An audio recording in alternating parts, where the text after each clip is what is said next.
नमस्कार मित्रांनो, मी रोहित आशावन घाटे तुमचं मनापासून स्वागत करतो आपल्या डॉक्टर अण्णाभाऊ साठे या युट्यूब चॅनलवरती. पूर्वी या चॅनलचे नाव वेगळे होते. या चॅनलवर तुम्हाला महान लोकशाहीर डॉक्टर अण्णाभाऊ साठे यांचं उत्कृष्ट साहित्य ऐकायला मिळेल. मी इथे त्यांच्या कादंबऱ्या, कथा आणि विविध साहित्य लेखनाची ऑडिओज अपलोड करणार आहे, जेणेकरून प्रत्येकाला हे अमूल्य साहित्य सहजपणे ऐकता येईल. माझा उद्देश हाच आहे की अण्णाभाऊ यांचे विचार आणि साहित्य प्रत्येक घरापर्यंत पोहोचावे आणि नव्या पिढीला त्यांची ओळख व्हावी.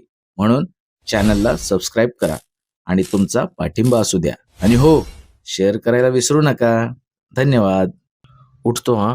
हंबीर हळूच उठू लागला. त्याने प्रथम गुडघे टेकून चौफेर निरखून पाहिले. त्याने मांगल्याकडे लाचार दृष्टी लावली. मांगले त्याला अंधुक अंधुक दिसत होते. त्याच्या अंगावरचे कपडे फाटून चिंध्या झाल्या होत्या. त्याचे अंग रक्ताने माखले होते. तो रक्तबंबाळ झाला होता. उठलो.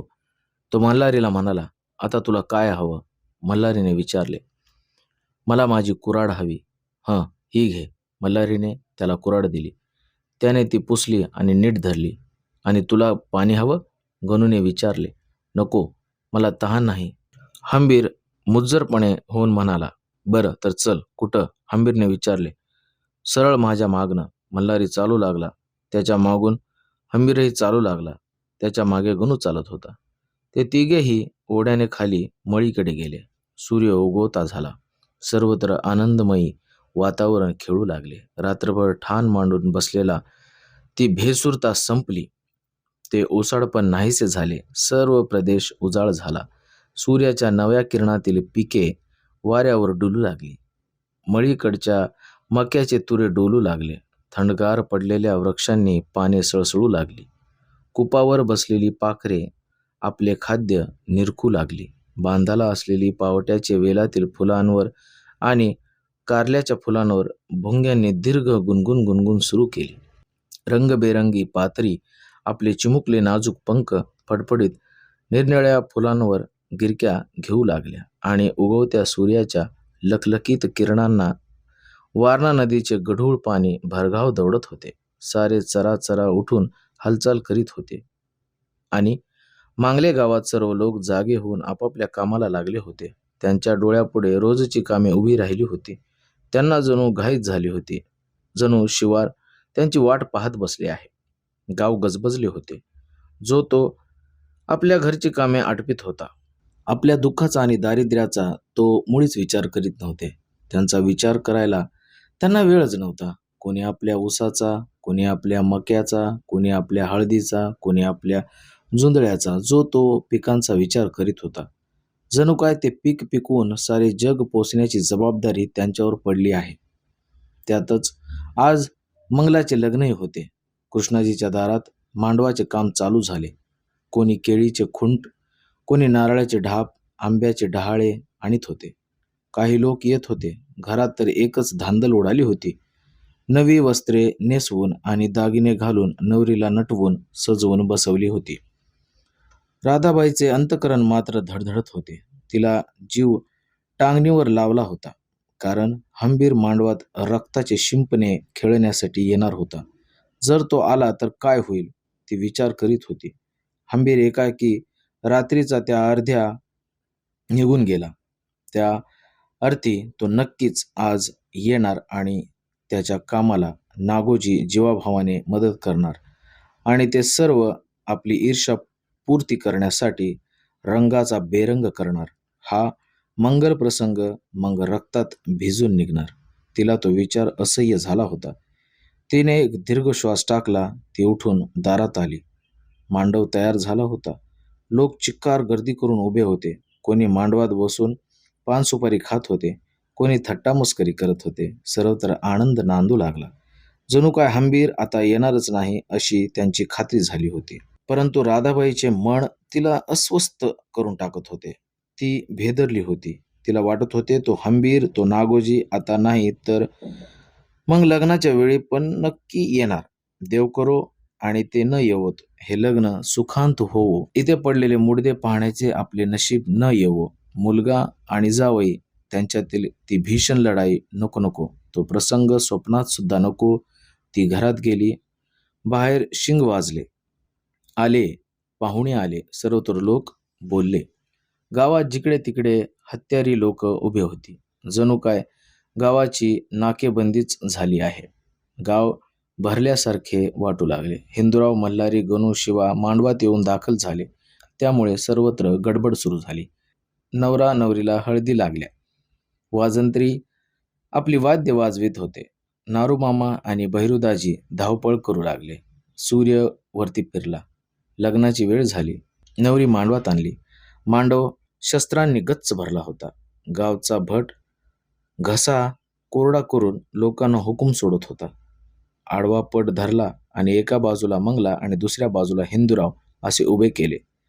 कोणी तांदूळ वाटू लागले. सर्व वाद्य बंद झाली. नवरीच्या मामानं नवरीच्या पाठी उभं राहावं भटाने आज्ञा केली आणि मल्हारी मंगलाच्या पाठी उभा राहिला आणि नवऱ्याच्या मामानं नवऱ्याच्या पाठी उभं राहावं भटाने पुन्हा हुकूम केला आणि गणू हिंदूरावाच्या पाठी उभा राहिला. त्या दोघांच्याही खांद्याला भरलेल्या बंदुका लटकत होत्या. मग मंगलाष्टक्या सुरू झाल्या. लोक शांतपणे उभे होते. भट आपले कार्य उर्वरित करत होते. मंडळी, वाजवा टाळी, भटाने सांगितले. टाळी झाली. वाद्य वाजू लागले. पुन्हा गजबजाट सुरू झाली. पान सुपारी वाटण्यात आली. सर्वत्र आनंद झाला. नंतर पंक्ती पडल्या. लोक जेवले. मंगलाचे लग्न एकदाचे झाले.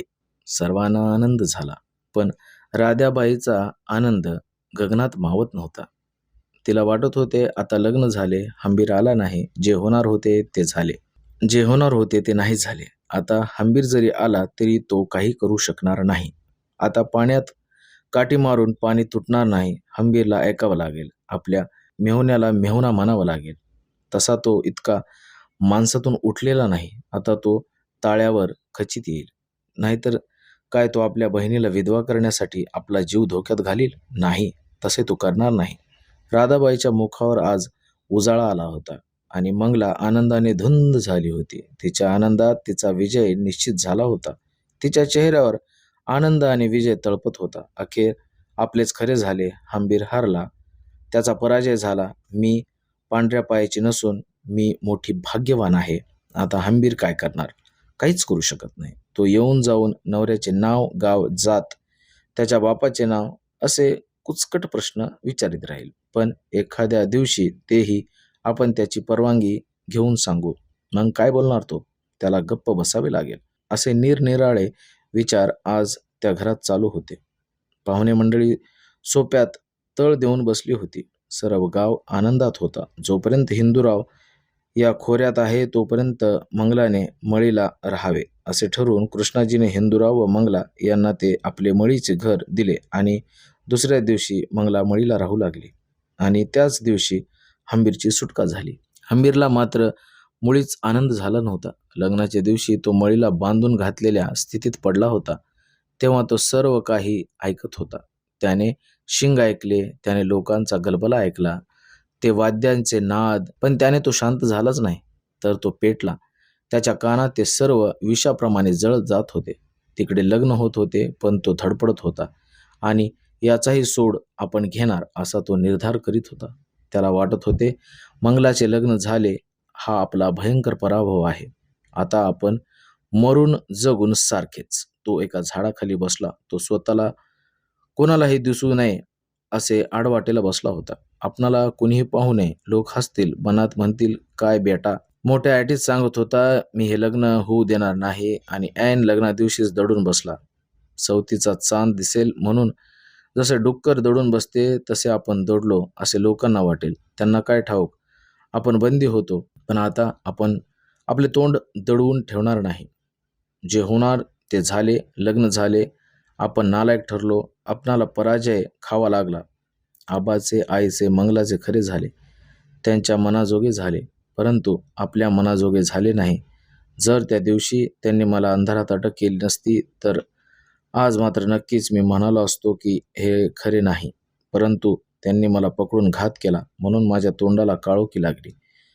ती आता कशाने दूर होईल? आपण आपल्या वैऱ्यापुढे लाचार होऊन घरी जावे की चिखलवाडीला जावे हे लग्न मला माहीत नाही. मला मान्य नाही. हंबीर हात चोळीत बसला होता.